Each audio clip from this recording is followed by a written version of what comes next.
You know, folks, when Gibby and I first started this podcast, we had no idea what we were doing. We had so many worries. Would anybody listen? Would we just make fools of ourselves? But now we know we were right to go ahead and try it because, look, we're 10 years later. But it also helps to have a partner on your side like Shopify. Shopify is the commerce platform behind millions of businesses around the world and 10% of all e-commerce in the US. From household names like Gymshark to True Crime All the Time to brands just getting started. You can get started with your own design studio. They have ready-to-use templates that help build a beautiful online store that matches your brand style. Shopify helps you get the word out like you have a whole marketing team behind you. You can easily create email and social media campaigns. And if you get stuck, Shopify is always around to share advice with their award-winning 24/7 customer support. It's time to turn those what-ifs into with Shopify today. Sign up for your $1 per month trial today at shopify.com/TCAT. Go to shopify.com/TCAT. That's shopify.com/TCATT.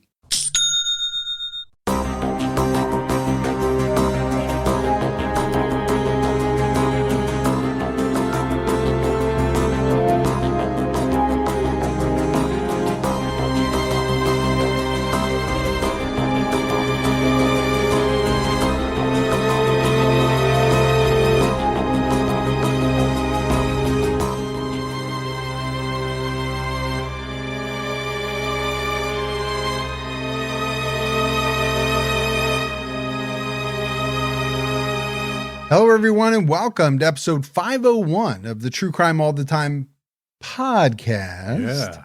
I'm Mike Ferguson, and with me, as always, is my partner in true crime, Mike Gibson. Gibby, how are you? Hey, we did it. We went over 500 episodes. Yeah. Yeah. We turned the page to 501. Like the jeans you wear, the 501s. Buttonfly. But I never understood Buttonfly. they were not a big hit. I think they were. I think a lot of people Really? wear them, maybe still do. A zipper just seems so much faster. It is. It's a lot of work when you got to get your jeans off to have to undo those 5 buttons. Except for, that guy in Something About Mary. Well, See, that's true. people that are afraid of that Yeah. might go with the Buttonfly. Yeah. Well, that's true. All right, man, we're diving right in. Okay. So last episode, we started our series on the Long Island serial killer. We started off talking about how the investigation began, the discovery of the bodies on Gilgo Beach, the lives of the Gilgo Four, and the early suspect profile, which, let's face it, wasn't a whole lot. No. Ogre in his late 20s to late 30s. Sounded Basically like, is what we got. Now, I did want to spend just a second here, though, talking about the commonalities or the similarities of the victims. We touched on it in episode 1, but it's hard not to believe, right? When you kind of step away and you look at it, that someone is targeting a very specific type of woman. Right. I mean, number one, they're all escorts, so they have that in common. They do. And as we heard, I think one of the investigators say, it seems as though this person is going online and essentially searching for the type of victim that they're looking for. Yeah. Petite, hazel eyes, 100 pounds or less? Yeah. For the majority of them? 5 foot or less. Yeah. I mean, it's a very specific victim type. And I just got to thinking about it, between the first episode and the second, how easy that would have been for the killer. Fairly easy. It's like, and I don't want to trivialize it, but it's like shopping on Amazon. Basically, I mean, it's exactly what you're saying, right? He went to the market, selected the criteria, and then said, here you go. Now, we did spend a little bit of time talking about sex work. Again, very dangerous job, always has been, always will be. Yeah. You think about an escort maybe being safer than someone standing on a street corner who's getting into the car with a stranger who is then going to drive away to wherever they want. Yeah. But then is it? Because now we're talking about someone who's advertising their services online where someone can carefully select the type of victim that they're looking for. And this killer's doing a good job, and I hate even saying that, but he's doing a job where he can get them to drop their defense, right? He's telling them, hey, leave this stuff behind. Don't bring your purse. Don't bring this. And that's kind of like the safety net, right? I mean, you just... Phone. Yeah. Maybe a purse with a pepper spray or something that a woman would normally carry as some form of protection. Maybe that's part of that. But I was really thinking about that. And again, we always hate it when we have to give, I don't want to use the word props, but when you have to give credit or anything like that to a killer. But I think you have to talk about how they go about doing what they do. Right. It's important. Sure it is. To the story. It's also important to learning what to look for in certain situations. But as we move on to part 2, we'll cover the discovery of additional bodies in the Gilgo Beach area, more links, right? Or all the links among the victims, and follow the investigation through 2022. On March 29th, 2011, police found partial skeletal remains several miles east of where the Gilgo 4 were found. And we said it, right? In episode 1, the remains of these 4 women, the Gilgo 4, were found very close together. They were. I mean, there was no doubt to me that this was a killer's dumping ground. That's how close they were. This wasn't scattered. I mean, this was a place that someone went to specifically. They went back to specifically because they must have thought, this was a great place the first time. It's going to serve me well in the future. I mean, clearly they were comfortable in that area. I think that's a good word to use. These remains were identified as 20-year-old Jessica Taylor, who went missing in 2003. Only Jessica's skull and hands were found on the beach. However, other parts of her remains had already been found. Back on July 26, 2003, a dog walker in Manorville, eastern Long Island, found a nude and dismembered torso on top of a pile of scrap wood at the end of a paved access road off Halsey Manor Road. The head and arms below the elbows had been removed, and a tattoo was mutilated to hinder identification. So, we're talking about, number one, a sick individual. Yeah, absolutely. I mean, there's no doubt about that. But I think we're also talking about a person who is at least putting some thought into what they're doing. I mean, they're trying to get away with what they're doing. So obviously there are some steps that they're going to take, right, to hinder the police from identifying who this person is. I mean, I think they're not only doing that, but I feel like maybe they might be getting an enjoyment out of this as well. You could be right. It could be a twofold kind of thing. I'm messing the words up, but you know what I'm saying. I mean, obviously, if you're removing the head and hands, that's that goes a long way towards identifying someone. And then take it a step further, and then you're trying to mutilate a tattoo, which might help, probably would help the police identify the person. The remains were identified as Jessica later that year. Jessica was last seen working around the Port Authority bus terminal in Manhattan. Authorities believe she was killed sometime between July 21st and July 26th. Jessica's mother reported her missing when she didn't show up for a planned get-together in Poughkeepsie. So, I mean, the one thing that jumps out at me is these discoveries were made 8 years apart. Yeah. And, we talk all the time about, whether it's a hunter or somebody out hiking or something like that, stumbling upon either a dead body or the remains of a body, skeletal remains. I think that would be shocking.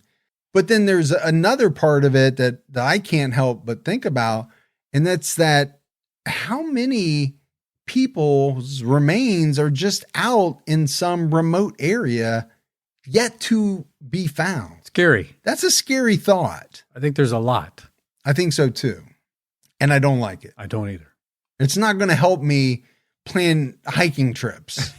I don't do a lot of hiking anyway. Sorry. No, I mean, I'm not worried about you going hiking. No, there's no danger of me planning any, but it's not going to strengthen that or make that any more likely. Yeah. On April 4th, 2011, 3 more sets of remains were found along Ocean Parkway at Gilgo Beach. The first victim was identified as Jane Doe number 6. Authorities found her head, right foot, and hands on the beach. She was found a 1.5 miles east of Jessica Taylor and a little over 2 miles east of the Gilgo Fort. This woman's remains were found years earlier in Manorville, Long Island, in November 2000. Again, this was the same area where Jessica Taylor's partial remains were found in 2003. I mean, are you asking yourself, if you live there, what the hell's going on? I think that's one of the things you're asking. Yeah.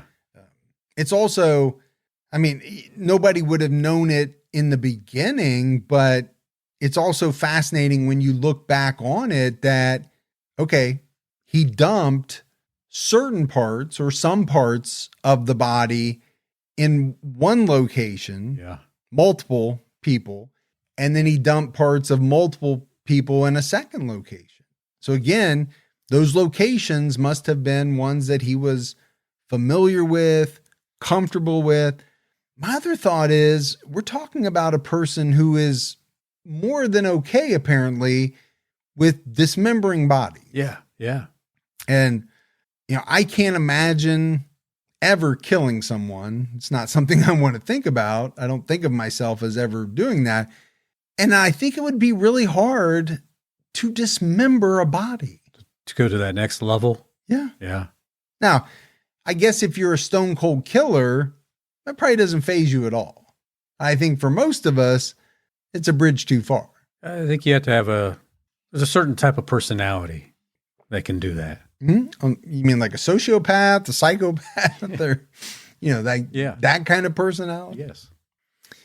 The victim's torso was wrapped in garbage bags and dumped in the woods near the intersection of Halsey Manor Road and Mill Road.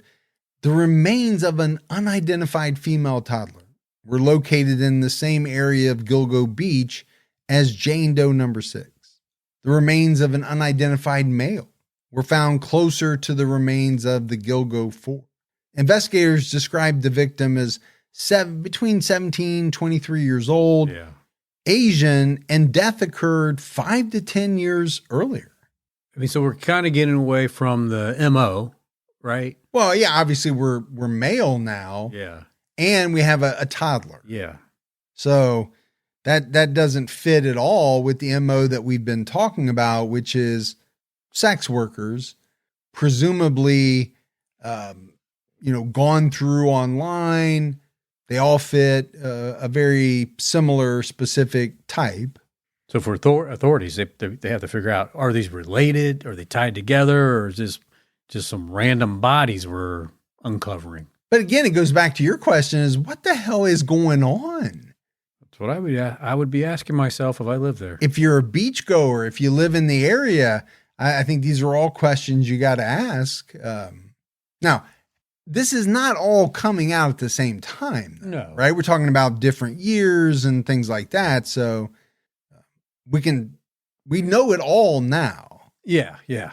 But people didn't know it all in 2000 or 2003. It would come out in drips and drabs. And so maybe it didn't hit the same way. Probably not, but to still, people. I just think, as you picked up the paper and you're like, didn't this happen last year? Did this happen 2 years ago? Well, at a certain point, obviously they were able to lay it all out. Yeah. And when you see it all like that, it's very disconcerting, to say the least. For sure. The greatest distance between victims was 1.43 miles, and the shortest distance was just 0.4 of a mile. Yeah. On April 11, 2011, 2 more sets of remains were found off Ocean Parkway in Nassau County, 7 miles west of Gilgo Beach. The first set of dismembered remains were found in the brush at Jones Beach State Park. They belonged to an unidentified woman.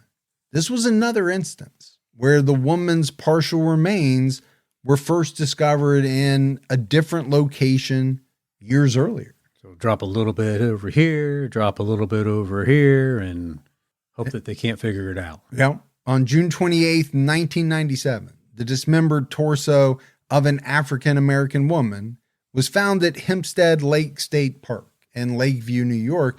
The torso was found in a plastic container dumped next to a road along the west side of the lake.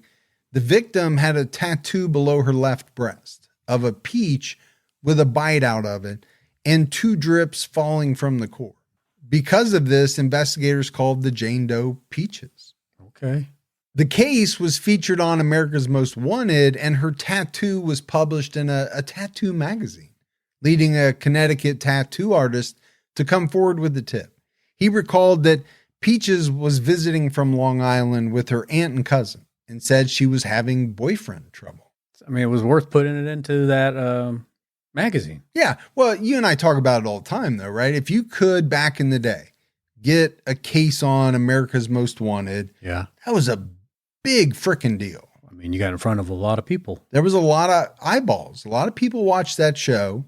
Now, the tattoo thing, it's a great piece of evidence, or it's a great identifier, but you got to somehow get it in front of the person that would know maybe who did that tattoo, or the person who did that tattoo. Really smart of them to think about putting it in a tattoo magazine. And I think they got lucky with that. I mean, it could have been a hit or miss, but in this case, they had a good hit. But what was the downside? Right? No downside if it doesn't work. No. So why not take the chance? I mean, that's kind of the way I look at it. Hey, folks, you know one thing I really could have benefited from when I was younger? That's Chime. If you don't know about Chime, you got to check it out. Chime is changing the way people bank. They offer the most rewarding fee-free banking. Chime is not like the traditional old banks. You know, those banks charge you overdraft fees, monthly fees. Chime doesn't do that. They also have thousands of fee-free ATMs. Why would you pay to get your own money? Chime is rated 5 stars by USA Today for customer service. They have real humans 24/7. You can get 5% cash back on Chime Card in a category of your choice, like gas or groceries. You can even get up to $500 of your pay when you say with MyPay. They also have SpotMe, which lets you overdraft up to $200 fee-free. So why would you not check it out? Chime is not just smarter banking, it's the most rewarding way to bank. Join the millions who are already banking fee-free today. Head to chime.com/TCAT. That's chime.com/TCATT. It only takes a few minutes to sign up. Chime is a fintech, not a bank. Banking services for MyPay and Chime Card, provided by Chime's bank partners. For more information on APY rates, MyPay, SpotMe, and travel perks, go to chime.com/disclosures. In 2015, investigators determined Peaches was the mother of the female toddler, known as Baby Doe, found on the beach on April 4th. They were found 6 miles apart.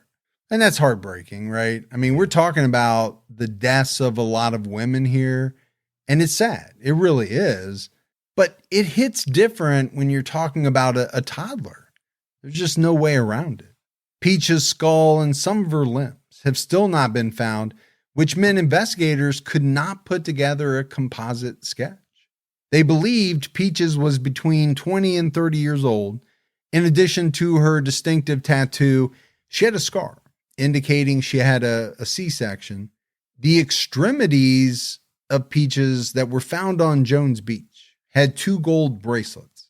Her daughter, Baby Doe, was wrapped in a blanket with a 16-inch gold chain and 2 gold hoop earrings. Okay. A skull and teeth were found at Tobay Beach and listed as Jane Doe number 7. The remains were confirmed to belong to an unidentified victim whose severed legs were found in a garbage bag on Fire Island on April 20th, 1996. So, I mean, let's just stop for a minute. I mean, we are talking about a trail of carnage here. We really are. Now, we're talking about it with the 2020 knowledge, right, of knowing everything that happened. I still think, early on when these things were being discovered, I'm sure it probably didn't hit the same way. It's different in its totality, but I mean, once you know everything, mm-hmm. that some parts were found over here, some were here, 2 different dumping grounds. I mean, it becomes just so scary. Yeah, it really does. And you get the full scope of, I mean, if this is one person, we got a real predator here. And if it's not one person, then what do we make out of it? You got multiple people running around dumping bodies in the same parts. Hard not to believe it's one person, but you could. It could be multiple. And that would potentially even be scarier, I guess. So by May of 2011, a total of 10 sets of remains had been found on Gilgo Beach. Investigators weren't sure whether or not the same killer was responsible for all the murders. So I just got done saying, right, that at a certain point, kind of the totality is going to set in. I think by May 2011, if it's being reported that 10 sets of remains had been found, I mean, if you're a resident, if you're making travel plans, it's not going to be to Gilgo Beach. I can tell you that much. Absolutely not, man. You're going to stay away from there. On May 9th, 2011, the police speculated that 2 of the murders appeared to be related. The partial remains of Jane Doe number 6 had previously been found in a heavily wooded area of Manorville on November 19th, 2000. She was found in the same section where Jessica Taylor's torso was recovered. The manner of disposal of Jane Doe number 6 was said to have been distinctly dissimilar to the Gilgo 4, but similar to that of Jessica Taylor. Okay. So I don't know what you make of that, other than maybe questioning whether this is the same person, or if it was one person who murdered and disposed of the Gilgo 4, but then you have a second person come in and just happen to murder and dispose of the remains of his victims in a similar place. Mm-hmm. Either way, I'm scared to death, man. Yeah. So this is just a bizarre scenario. It is. It is. And imagine, you live pretty close to there and you picking up the morning paper and this is probably headline news and you're reading it for weeks on end. It's terrifying stuff. I mean, what if you took a jog down that way earlier that day? Wouldn't be. Oh, you mean before you knew? Yeah. Oh, well, okay. Yeah. Cause the jogs are going to stop. I would hope so. I mean, I wouldn't be jogging anyway. Well, jogging is about as likely as hiking. Yeah. Or actually less likely probably for me. But I think if you're an avid jogger and that was your route, you're either buying a treadmill to stay indoors or you're picking a different route. Yeah. One or the other. I can't imagine that anybody is reading that type of news and saying, yeah, I'll go back there on the next jog. That's fine. I'm not worried about it. Yeah. In early December 2011, investigators found Shannon Gilbert's belongings, including her purse, shoes, and cell phone. They were found in marshland near Oak Beach, Long Island. And, this is so fascinating, right? Because we started episode 1. We did. Talking about Shannon Gilbert. That's who they were searching for. Yeah. When they happened to, find the remains of these women, and then they were finding more and more remains, but they weren't finding Shannon Gilbert. But the remains of Shannon were finally found on December 13th, 2011, a quarter mile from where her belongings were found. But interestingly, authorities didn't suspect foul play. Because what? Maybe she wasn't dismembered? Yeah. And how the accounts from that night went. Yeah, that could be. But Shannon's family had a private autopsy done. Their pathologist thought the findings were consistent with homicide. But the SCPD and the FBI behavioral unit believe Shannon's death was an accidental drowning. But still, you have to think about, one, it's how the whole case started. But then for her to be found with her belongings here, her remains here, yeah, if it's not related, she's still mixed in with that stuff. And it's just like another layer of bizarreness. That's a way to say that. It is. And I get it. It's maybe a different situation. It's not similar enough, right, to lump in. In January 2012, James Burke took over as chief of the Suffolk County Police, forcing former chief of detectives Dominic Verone into retirement. Chief Burke reduced manpower and cut out outside agencies involved in the Gilgo Beach investigation. The case remained unsolved, but the Long Island serial killer remained a topic in the headlines. And how could it not, Gibbs? Sure.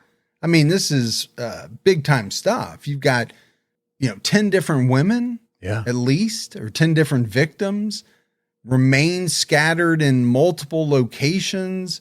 I mean, we're talking about a very vicious serial killer. And you just can't let that sit there. You have to talk about it. You need to make sure that authorities are doing everything they can to figure out what the heck's going on.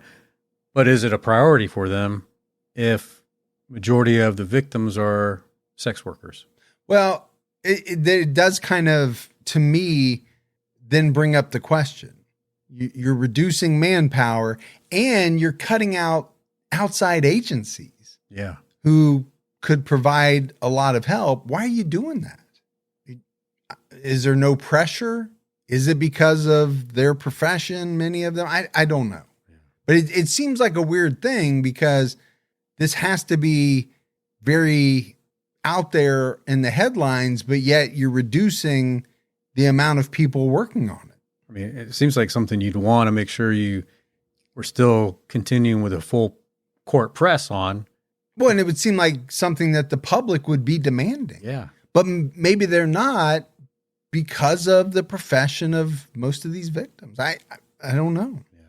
On December 10th, 2015, Suffolk County Police Commissioner Tim Sini announced that the FBI had joined the investigation one day after former Chief James Burke was indicted for civil rights violations and conspiracy. So, I don't know everything about it, but, obviously the minute this guy's gone, they bring the FBI back in.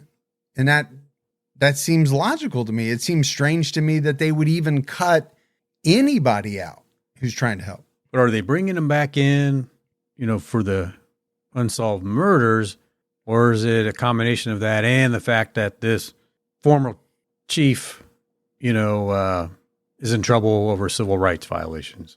I don't know. Now, the New York Post reported that Burke refused to keep the FBI informed of the investigation into the Gilgo Beach murders. This is because he was on the FBI's radar for the 2012 assault of a man named Christopher Loeb. Christopher Loeb was arrested in Smithtown, New York, for probation violations. During the arrest and search of his home, officers found stolen merchandise from over a dozen vehicles, including Burke's vehicle, his gun belt, magazines of ammunition, cigars, humidor, and a canvas bag were stolen. It was reported that Loeb also stole sex toys and pornography from Burke. You stole from my vehicle. You stole my stuff, but you also stole my sex toys. So that's probably, an embarrassment thing that Burke didn't like to have out there? Well, I mean, this is the chief of police. First of all, okay, maybe you can't help it that your police vehicle got stolen, right? That's maybe outside of your control. But let's talk about why you have sex toys and pornography in there. You know, that's going to be a question that's going to come up. It is. Hey, what you do on your own time, you know, as I always say, is your own business. But, okay, you might be transporting it maybe to get it home. But, you know, when you get home, maybe you take that stuff out of your work vehicle and put it in the bedroom where you think it belongs. But you know, as well as I know, once that gets out there, you know, and you're working day in and day out with your fellow officers, they are not going to let that slide. Well, he's the chief of police, so they work for him, but they're still not going to let it slide. No, there are going to be some things, jokes said, things. Now, maybe happen. because he's the boss, they don't say them directly to him, but everybody's going to be talking behind his back. I can guarantee you that. You know, you just think about losing your gun belt, ammunition, things like that. Burke was allowed to enter and get his bag and other items during the search. He drove to the Suffolk County Police 4th Precinct in Smithtown, where Loeb was being interrogated. He entered the room and punched and kicked Loeb in the head and body while he was chained and handcuffed. Burke and others pressured the detectives who witnessed the assault to conceal it. And this is why people have big time problems with police. Sure, yeah. You have bad apples like this guy making the rest of police officers look bad. I mean, look, I get it. You have the right to be pissed that this guy took your stuff. Yeah. And he probably, like I said, embarrassed you. But you don't have the right to go in there and beat him. No, and who would know better than the chief of police? But he let his emotions get in the way. He did. So Burke was arrested on December 9th, 2015. He resigned from his position in October. On February 26, 2016, Burke pleaded guilty to a civil rights violation and conspiracy to obstruct justice. For almost 3 years, he and other Suffolk County law enforcement took actions to obstruct a federal civil rights investigation into the assault. So, I mean, not only did he assault this man in 2012, then he spent like 3 years trying to cover it up and get other people to not say anything about it. On November 2nd, 2016, Burke was sentenced to 46 months and 3 years of supervised release.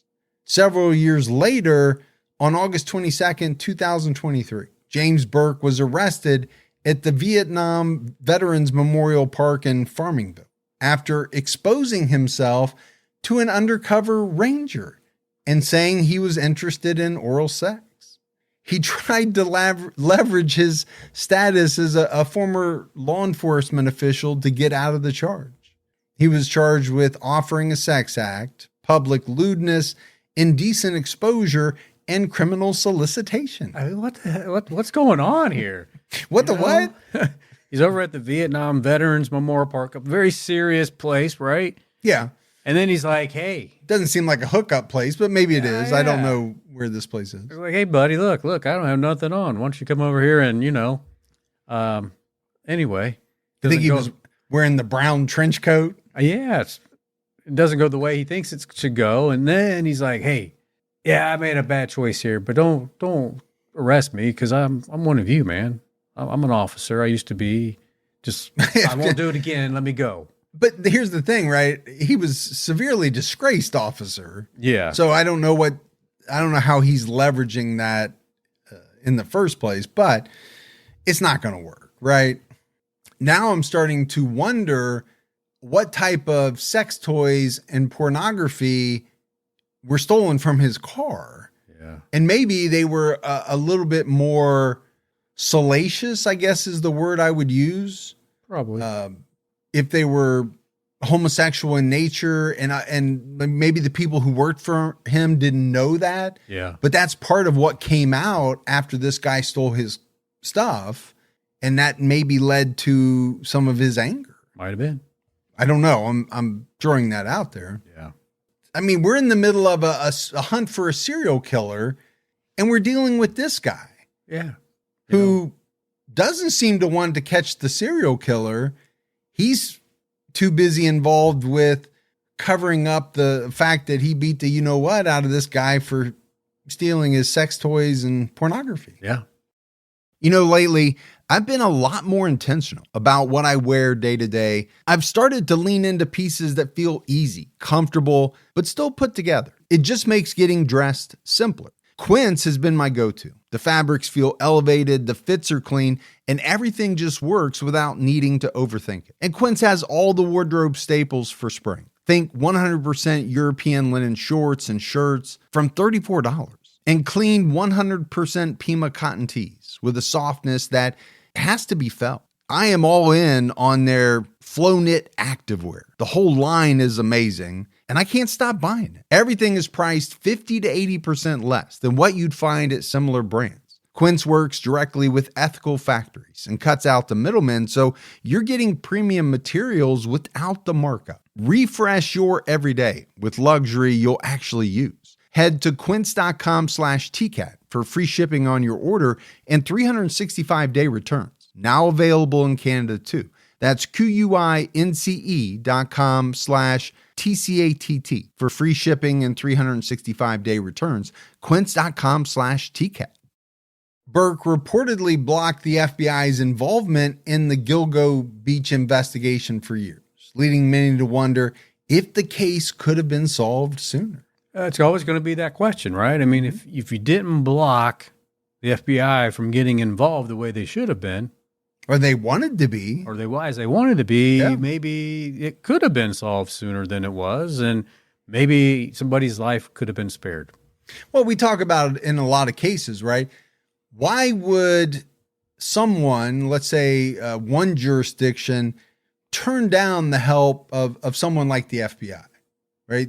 Sometimes there is that kind of, we can do it ourselves. We don't need the help of anybody else. I get that. Maybe you don't want them to come in and steal your thunder because you think you're going to solve it. This seems like a much different situation. Yeah. I wonder how much of this was he didn't want the FBI involved in Gilgo Beach because he didn't want them involved in his stuff. I think that's probably what it was, right? And he thought the two might cross over or something like that. I mean, I get it. You're always going to have, well, hopefully it starts thinning out over time, but, you got these egos, right? My department will handle this. We don't need you, FBI, or we don't need you, state police, to come in here and tell us how to do what we know how to do best. You're going to get that. But in this case, I think you hit it right on the point. It's probably he was like, if they're not here, they can't find out about this other thing. Yeah. On September 12, 2017, Suffolk County prosecutor Robert Biancavilla said a convicted killer may be responsible for more murders connected to Gilgo Beach, but the investigation was ongoing. I mean, again, I don't think that is he's not going out on a limb there. No. The chances of that are probably pretty good. Yeah. John Bitrolf was arrested in 2014 after his DNA was found on the bodies of two sex workers, Rita Tangretti and Colleen McNamee, who were beaten to death in 1993 and 1994, respectively. 31-year-old Rita Tangretti was found on November 3rd, 1993, in a wooded area off Esplanade Drive in East Patchogue on Long Island. I'm probably butchering that one as well. Oh, I think you nailed it. I doubt it. You were spot on. 20-year-old Colleen McNamee was killed on January 30th, 1994, and found in a wooded area south of the Long Island Expressway. They both died from strangulation and blunt force trauma to the head. Bitrolf was a married father of two. He was 27 at the time of the murders. The DNA match was made through his brother, who was convicted of violating a protective order in 2013 and had to provide a DNA sample. I mean, what's the luck of that, right? Well, if you're a killer, that's bad luck. Yeah. For you, you've done a pretty good job staying out of the databases, staying off police radar. All of a sudden, your brother goes and messes it up and you get caught for murder. Yeah. Now, for us, that's great. We love that. Absolutely, we do. But if you're a killer, you're not happy about that. Bitrolf was convicted in May 2017 and sentenced to 25 years for each murder. Investigators noted a few potential links to the Gilgo Beach murders. Bitrolf lived in Manorville, where the remains of Jessica Taylor were found. He was a hunter who reportedly enjoyed killing animals. He was also a carpenter and had access to various saws, which was relevant because we talked about it, right? Yeah. Several of the bodies on Gilgo Beach were dismembered.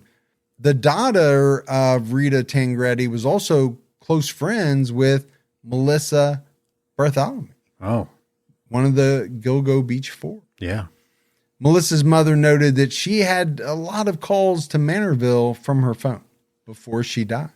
In September 2019, state officials determined that investigators could ask the FBI to use genetic genealogy to find potential relatives of the victims or suspects.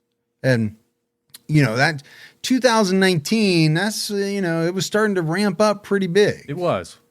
We had the Golden State Killer, and man, we just have not let off the gas since. Genetic genealogy has been amazing. Pretty important. But why would you not want the FBI to help out with something like that? Think of the resources. I never can understand why anybody would say no to the FBI. Yeah. In January 2020, former Suffolk County Police Commissioner Geraldine Hart, a former FBI agent who joined the force in 2018, tried to revive the investigation by releasing a key piece of evidence. It was a man's belt with two initials carved into it. The initials were H and W, or if you looked at it upside down, M and H. Yeah.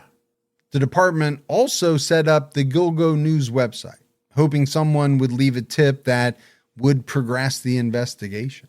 Commissioner Hart said about the belt per CBS, "We do believe that this item was handled by the suspect and did not belong to any of the victims." So, here you have somebody come in from the FBI. She's now the commissioner. She's not, caught up in some big scandal. Sounds like she's doing a good job, but it's a big deal. It is a big deal. You have a piece of evidence that you believe was handled by the suspect because it presumably didn't belong to any of the suspects, but it also has what appears to be initials on it. So, okay, we got DNA, we got initials. We might be onto something here. Do you have your initials on your belt? No. How about that belt buckle? How about you got your name on that? No. You don't have that gigantic belt buckle? I still have it, but it doesn't have my initials on it. Okay. It's got a cowboy riding a bull. Is that what it has on yours? Okay. I won that at the rodeo. Yeah. Yeah, you did not. Oh, that's funny, man. Yeah. So on May 28th, 2020, Jane Doe number 6 was finally identified using genetic genealogy. The woman found on Gilgo Beach on April 4th, 2011 was identified as 24-year-old Valerie Mack. Valerie, who also went by the name Melissa Taylor, went missing in 2000. At the time, she was working as an escort in Philadelphia and was last seen by her family in Port Republic, New Jersey. And this is interesting, right? You and I talk a lot about genetic genealogy in the search for killers, but we've also talked about it as a tool used to help identify suspects. Sure. And it's equally valuable there. Obviously, we want to find killers and all of that, but giving unidentified victims their names back, it's unbelievably huge. Yep. As well. So in some sense, even more important. Yeah. I think you could say that. And we talked about it earlier, but her partial remains were found in 2000 in Manorville, where the remains of Jessica Taylor were also found in 2003. So Valerie had finally been identified, but her killer had not. Meanwhile, Shannon Gilbert's family, they were still seeking answers to explain her suspicious death. The family experienced another tragedy in July 2016 when Shannon's younger sister, Sarah, stabbed their mother, Mary, to death. Wow. She was later convicted of murder and sentenced to 25 years in prison. I mean, unbelievable. It is. I mean, we're talking about a serial killer and the victims, and then wrapped up in all of this are all these kind of, I guess you'd call them side stories that are just, I mean, they're fascinating. Yeah. I'm sure there's a better word to talk about that. I guess, my question would be, how much of what happened with Sarah was related to Shannon's disappearance, her death, the tumultuous things that the family had to deal with. But if we think about, the cause of Shannon's death, we don't know at this, as we're talking about it, but if it was because of mental illness, is it possible that her sister suffered from something like that as well?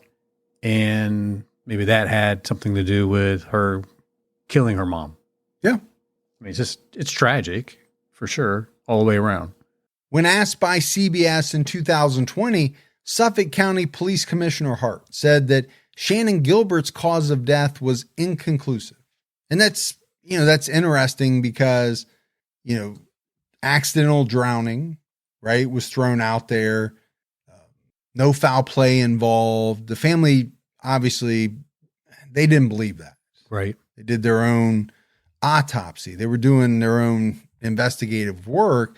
Now the new police commissioner comes out and says that the cause of death was inconclusive. In May 2022, the Suffolk County Police released Shannon Gilbert's full 911 call. The Suffolk County Police said Shannon's exact cause and manner of death couldn't be determined, but based on the evidence, the facts, and the totality of the circumstances, the prevailing opinion of Shannon's death, while tragic, was not murder and most likely not criminal. In an interview with CBS, former police commissioner Rodney Harrison said, "It's an unfortunate incident, but right now we believe that she just ran into the marsh and unfortunately drowned." So, I mean, in the one sense, I do like coming out, the police commissioner coming out and saying it's inconclusive. Now they're saying most likely we think this happened. I don't like it when people are so adamant that something happened a certain way when they really don't have the facts, let's say, to back it up.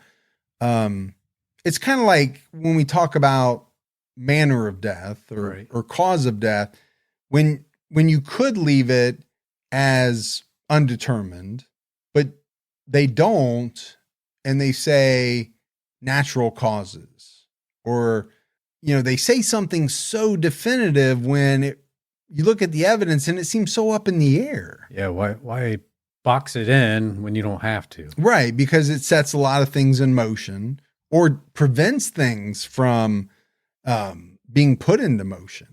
The problem is Shannon's family, they still suspected foul play, right? Yeah. Them coming out and saying this stuff isn't going to change their mind.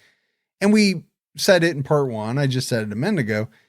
They ordered a private autopsy, and it was conducted by Michael Bodden. Oh, yeah. And I actually, maybe about a month ago, watched some of the old autopsy shows on HBO. Yeah. Man, when I was younger, those were shows that fascinated me. Same here. And they were all, cases that he had done, or at least cases that he talked about. And I always thought he was a kind of a fascinating guy. He was the former New York chief medical examiner. There was not enough evidence to determine a cause of death.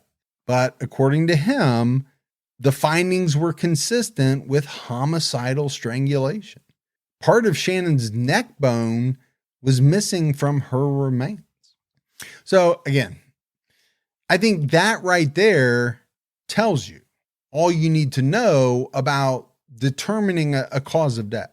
If it could go either way, right? If he could see it that way and another medical examiner could see it as accidental drowning, yeah, you got to say it's undetermined. Yeah, absolutely. Because you have multiple experts saying different things.